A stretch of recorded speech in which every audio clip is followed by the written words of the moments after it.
Now it's time to discuss one of the core, if not the core, feature of Chessckers, and that is stacking.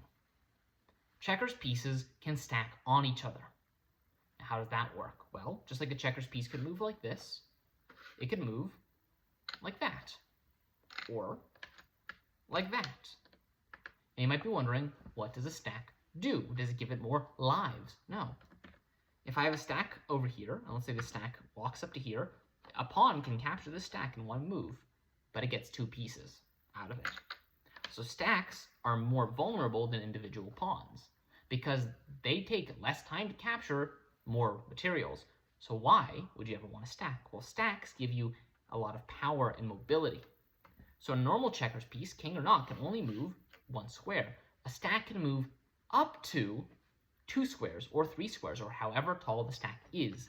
This is a stack of 2, meaning that it can move up to 2 squares in each movement. So this stack can move like this or like that. And because there's a king on top of the stack, it can move backwards as well. Let's say I had a stack that didn't have a king on the top. Let's say I made a stack like this. And then the next turn, I did this. I now have a 3 stack. This can move up to 3 squares. So it can go 1, 2, 3. It can move all the way here. However, this guy can't even move 1 square backwards because even though there's a king in the middle, the king is not controlling the stack. The piece at the top of the stack controls the movement of the stack. If it's a pawn leading the kings, it can only move forwards. If it's a king leading the pawns, it can move in all directions. Now, you might be wondering, what are the rules for stacking and unstacking? Is unstacking a thing? And put simply, if you can move there, you can stack there. So if there's a stack here, this is now a stack of 2. The next turn, it can move 2 backwards and form a stack like this. Additionally, this king could move 1 backwards, forming a stack of 2, then move 2 forwards the following turn. And then the next turn, it could then go 1 backwards, having now a stack of 4 pieces. Again, the taller the stack is, the more it can move. With 4 pieces in this stack, it can go 1, 2, 3, 4. It can move all the way here in a single move. It'll just die, because the pawns will kill it, but it can still do it. So you might be wondering, okay, other than moving very far, what's the point of a stack? We'll get there in a second. But one of the things to consider is stacks can also destack. And how does that work? Well, you can say, take any pieces, any amount of pieces, off the top of the stack. That could be 1, that could be 2, that could be 3, that could be 7, depending on how big your stack is. And you can just move them according to their own rules. So I can take this 1 king off the top of the stack and move them forwards or backwards. I can take these 2 pieces off the top of the stack and I can move them like this too. Or I can take 3 and move them 3. Now, if there's a king down here, I can move this guy off, and now this stack is a king. Now it can move backwards. This pawn can't move backwards, though. It can't move backwards off the stack, even though there's a king here. It must move forwards.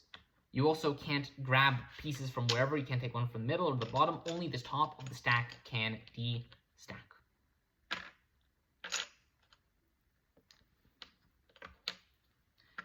But now the question is, why are stacks useful? Well, just like stacks can move farther each turn, they can also capture farther. So a normal pawn jumps 1 and moves 2 to capture. And it can only do that when there's a piece. You can't move a pawn like this, of course. But a stack can jump 2 and move 3 in one move. So it can go jump these 2 squares, land here. And now the very cool thing is stacks can chain capture, just like normal pieces, just like in checkers. And when you chain capture, this is a very important rule, you must keep capturing the same amount you captured the first capture. So this capture, I jump 2 squares to jump over this pawn from here, meaning any more captures must also be 2. So I have 2 options here. I can either capture like this over this pawn. My phone just died, my apologies. To continue, I forgot where I was. I think I was talking about chain captures. Yes, I was. Just a redux there. The way a stack works in capturing is it can capture up to its height and then land 1 square over. So this stack can jump 2 squares because it's too tall, and it would land on the 3rd square. Now what can it keep doing from here? Well, no move is forced because no capture here is legal in checkers. Likewise, this capture is not forced because it's not legal in normal checkers.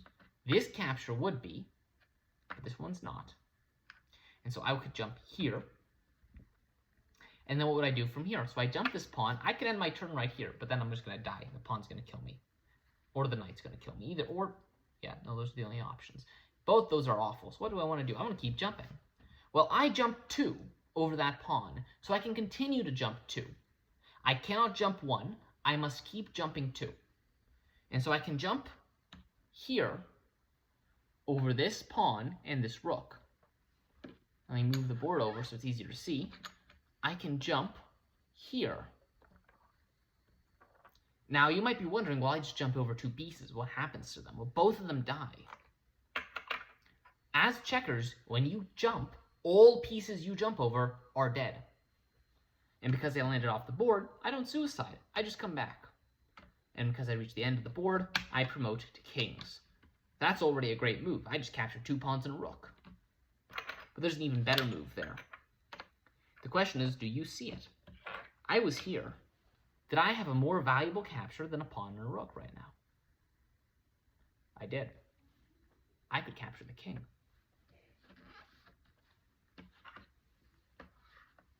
I could capture 2 and then 2. The king is now dead. I could keep capturing, technically. I could also capture the knight and the pawn if I wanted to. I don't have to. Game still just as won. But if I'm being a bit flamboyant, that's also an option. But the question is, what if I was here? Well, in this situation, I am forced to jump over this pawn. I have no choice. But unfortunately, I jumped 1 for my first move. I can't jump the king. I can't jump the rook.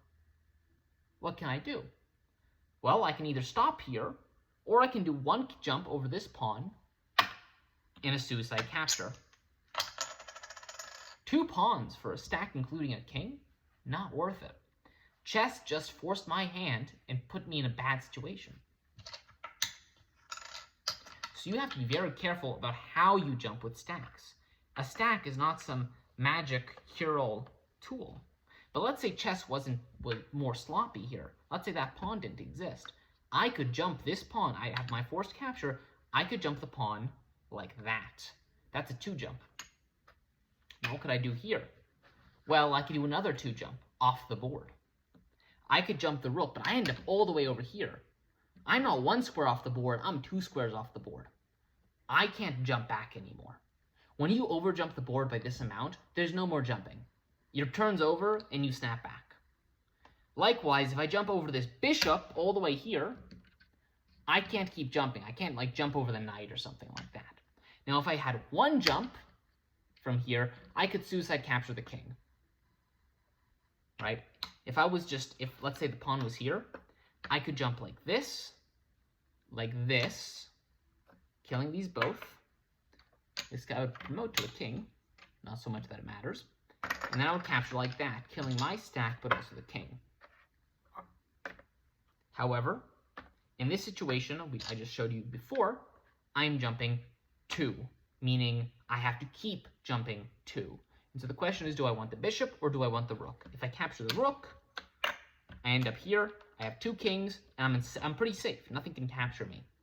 But if I capture the bishop, I jump over here, come back here, and now the queen's going to just kill me next turn, right? That's what's going to happen. Less of a good move.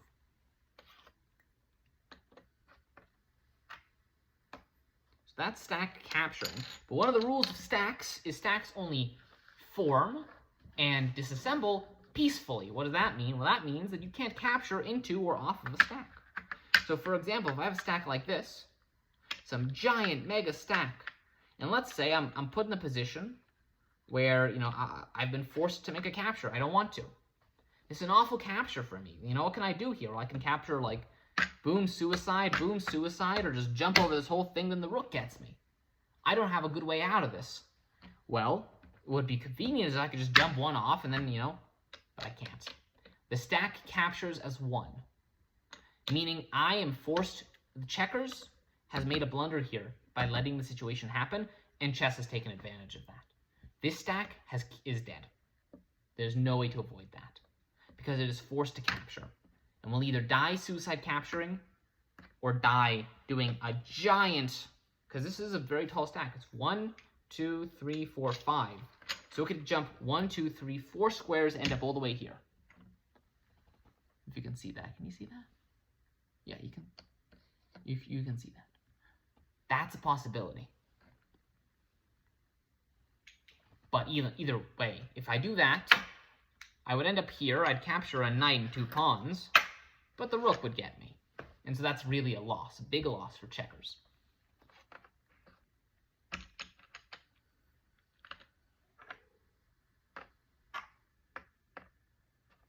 So just like you cannot de-stack violently, you cannot stack violently. Meaning, for example, let's say there's a knight here. I can't capture the knight and form a stack. That's an illegal move. I can't do it. Even if I have a big stack like this, I can't capture the knight and form a stack. I also can never move through or over my own pieces, meaning I cannot do that. So your own pieces can often hinder you if they're too clumped together. So that's stacks. That's a very important part of the rules.